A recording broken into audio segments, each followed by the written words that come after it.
Okay, marhaba. It's great to see you all. Thank you ever so much for inviting me. It's a wonderful conference. I chose the title Leading to Reading, and you might think this is a strange title for a conference on storytelling, which is historically one of the great oral traditions. It's been passed through generations, mouth to ear, through the centuries, with bits added and bits taken away and settings changed. But in this generation, we have printed material. And in many of those other generations, they didn't. And there are just a few English teachers in the audience, I think, who are teaching children not just to speak, but to read English.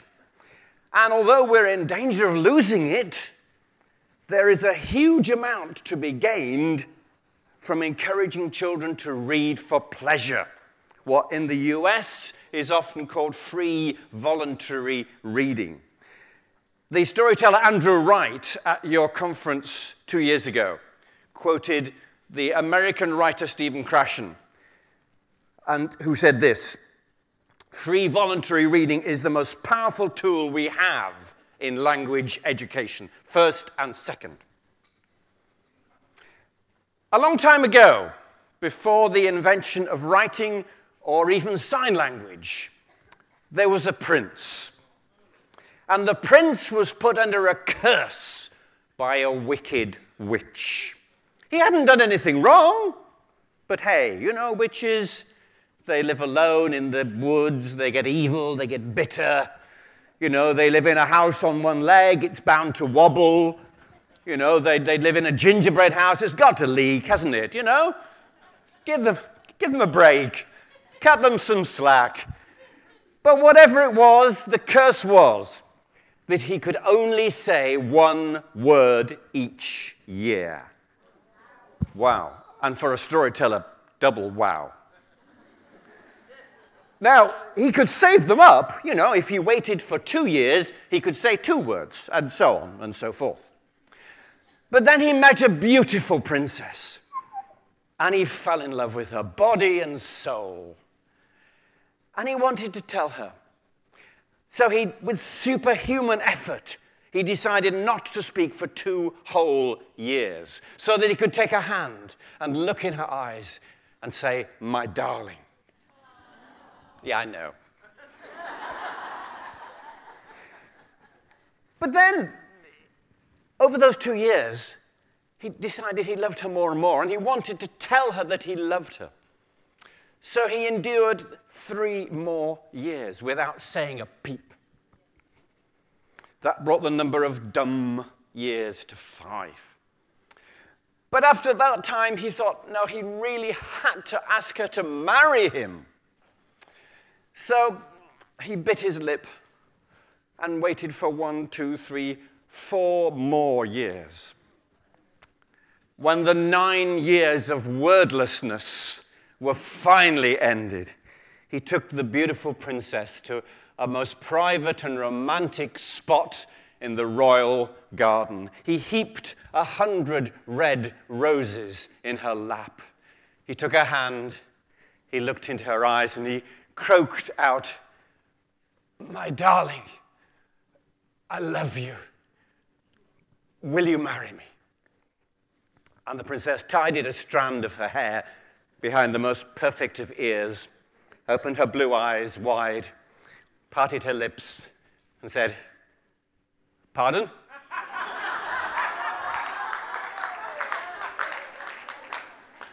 Hey, if you want longer stories, you've got to invite me for 22 minutes. One reason stories are powerful tools is because many of them are entertaining and memorable. Did I have your attention then? Yes, I think I did. And as any speaker knows, stories along with humor, anecdotes, and such, you know, they keep an audience's interest and allow you to slide in some learning points. The audience will stay with you because they are waiting for that next time when you will entertain them. And that story approach works in school, and it works throughout the curriculum. Storytelling leads to all sorts of things, and you will have heard already some of those things, and you'll hear more the rest of today. Storytelling leads to art. It leads to retelling in different words. It leads to original writing. It leads to thinking about the story, you know? Do you think she was right? What would you have done?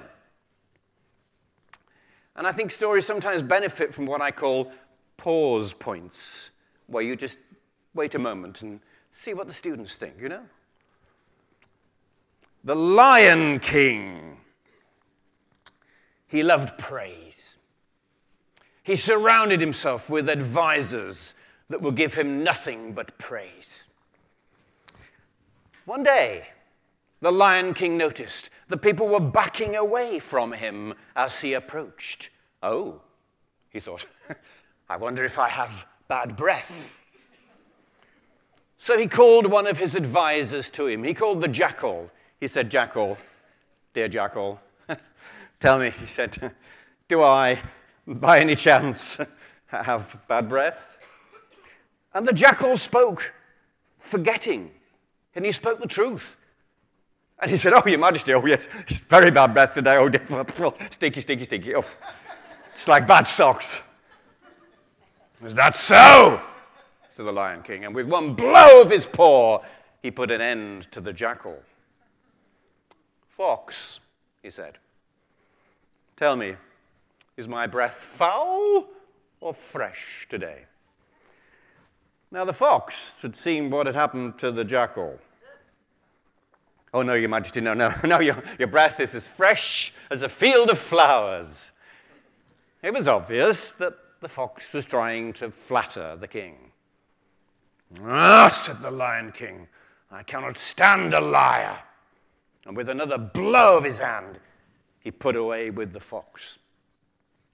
Rabbit, Rabbit, come here. I need a trusted advisor. Now tell me, is my breath fresh or foul? Now the rabbit had seen what had happened to the jackal. The rabbit had seen what had happened to the fox. He was trembling.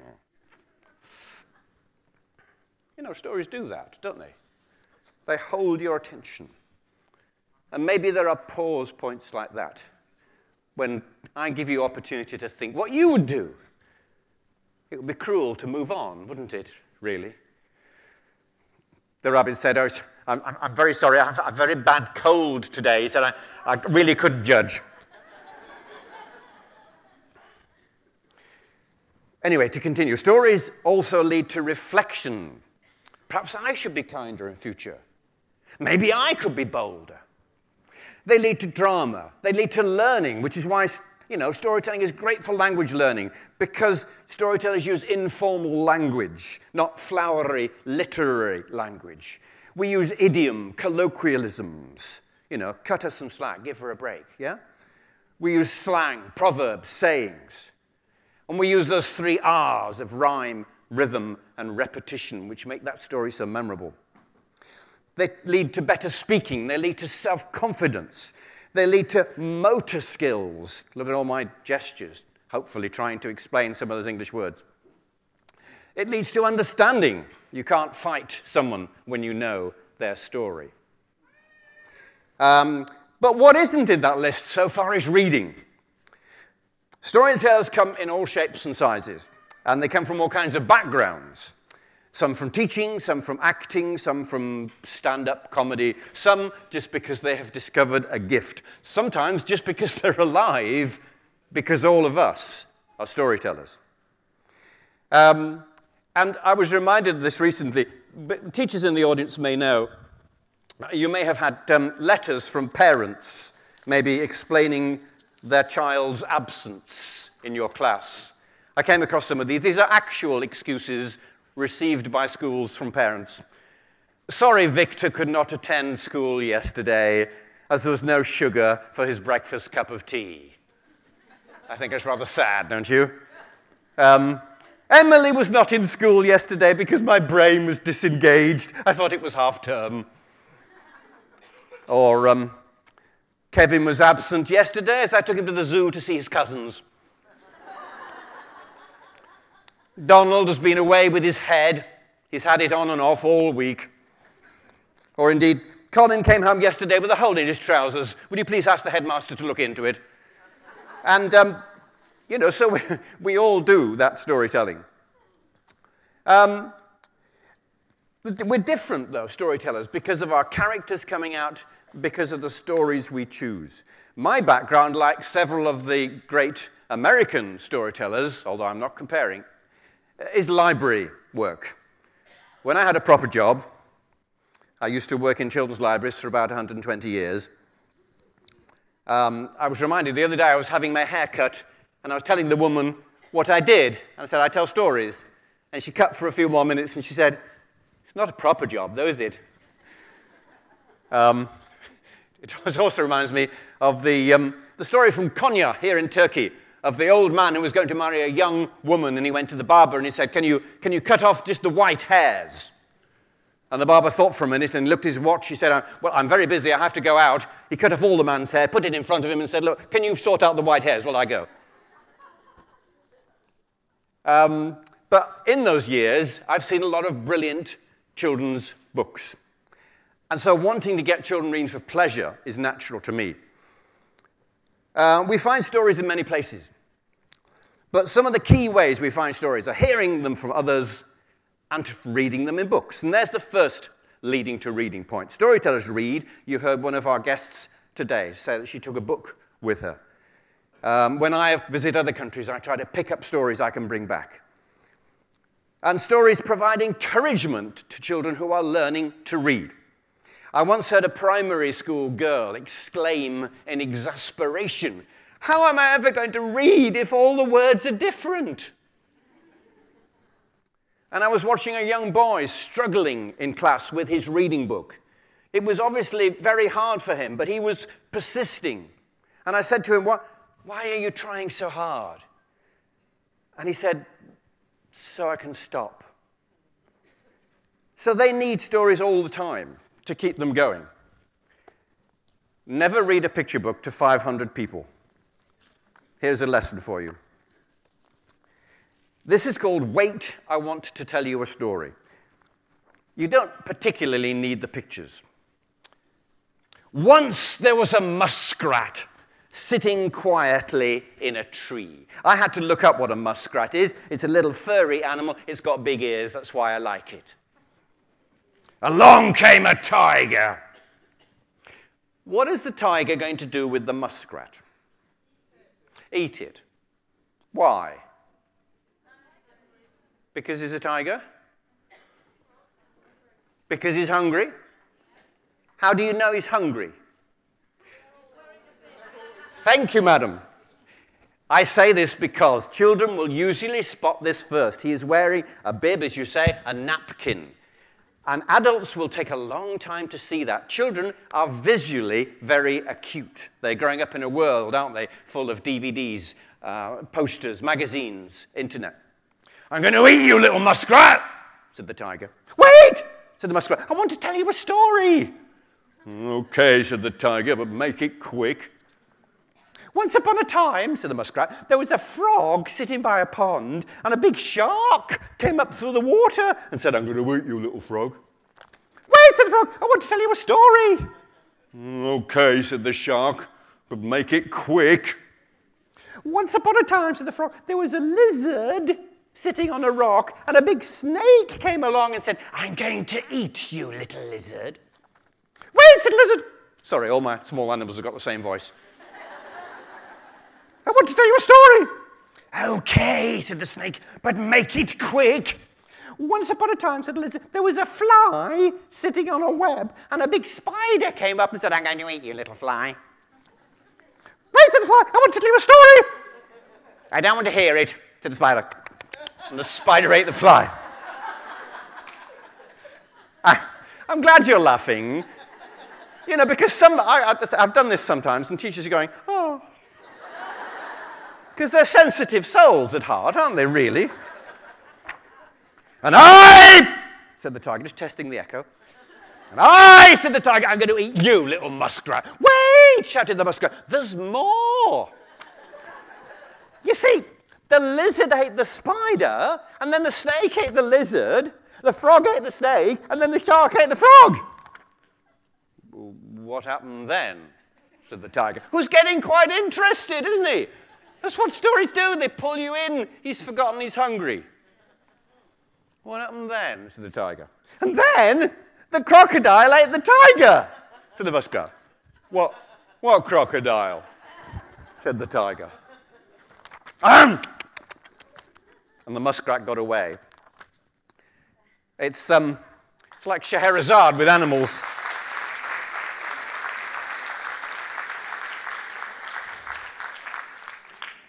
It's useful, isn't it, to be able to tell stories? Storytelling leads to children reading for themselves. If you tell children or show them where the stories came from.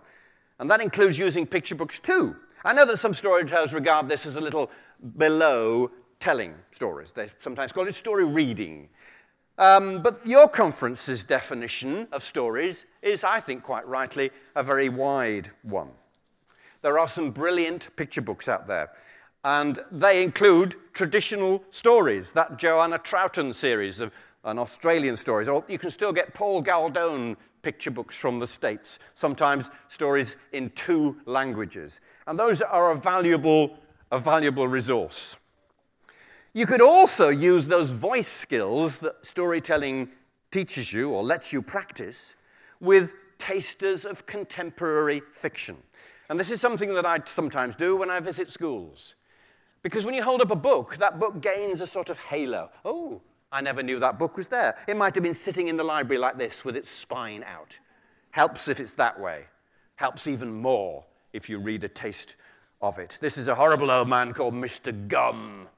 Prepare yourselves. Thank you. Mr. Gum was a fierce old man with a red beard and 2 bloodshot eyes that stared out at you like an octopus curled up in a bad cave. He was a complete horror who hated children, animals, fun, and corn on the cob. What he liked was snoozing in bed all day, being lonely and scowling at things. He slept and scowled and picked his nose and ate it. I'm sorry about that. I do apologize. I don't know how that got in. Come on, we've all done it. You know, if you just read a taster, children will then want to read that story. And don't forget poetry too. I use poetry, I'm short for time here. I use poetry. And I think a lot of storytellers will use poetry between stories as a natural break, as a change of pace, as time for you to think which story you're going to read next. This is a poem for maybe older children. It's about a hotel which is run by snakes.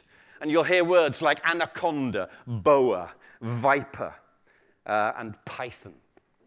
But those voice skills can help you lift that poem off the page. An Indian python will welcome you to the Snake Hotel. As he finds your keys, he'll maybe inquire if you're feeling well. And he'll say that he hopes you survive the night. That you sleep without screaming and don't die of fright at the Snake Hotel. There's an anaconda that likes to wander the corridors at night. And a boa that will lower itself onto guests as you search for the light. And if, by chance, you lie awake and something nearby hisses, I warn you now, you're about to be covered with tiny, vipery kisses at the Snake Hotel. And should you hear a chorus of groans coming from the room next door, or the python cracking someone's bones, please don't go out and explore. Just ignore all the screams and the strangled yells when you spend a weekend at the Snake Hotel. So poetry too, you know, you can bring alive. And riddles are a great way also. Getting children to then look up books of riddles themselves. I sometimes work with high school children, and if I say to them, a man was approaching a field with a pack on his back. When he got to the field, he knew that he would die. How did he know?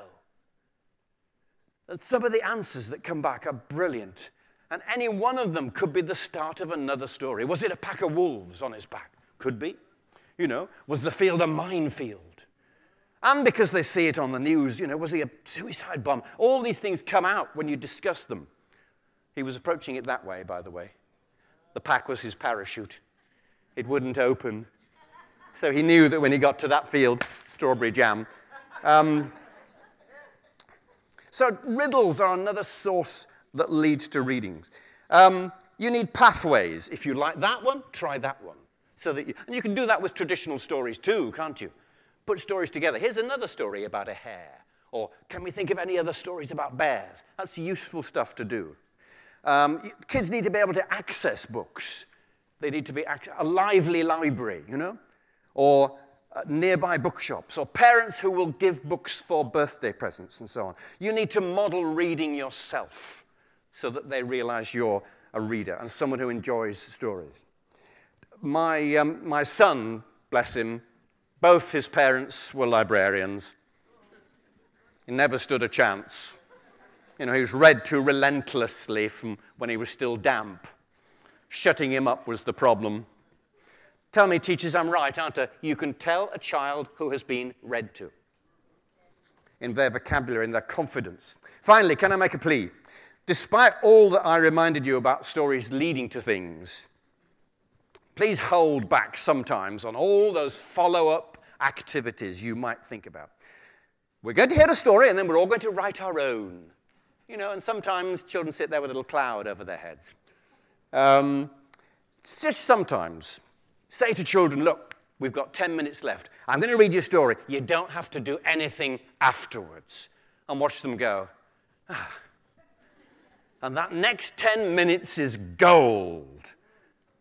Because maybe for the first time, you're showing them that stories are something that adults actually do because they like it, and that it's not part of that curriculum that they are forced to do. Here's the last bit of reading. And this comes full circle, because this time, and I'm common with a lot of storytellers, I'm sure, it's wonderful to get children's feedback. And so that reading includes, I think, sometimes reading letters from children. Here are just 2 or 3 to finish. This is from a very high-class school, probably like your own here. Little girl, I'm going to have to use my posh voice for this, all right? Dear M.R. Williams, not Mr., but M.R. Dear M.R. Williams, thank you for the stories. I thought they were fabulous. You have a fabulous imagination. That was the best part of my day, she wrote. She finishes, thank you for coming to our school and wasting your time on us.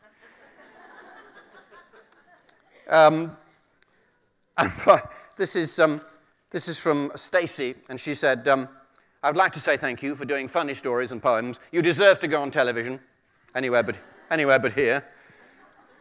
You are funnier than anyone could be, she says.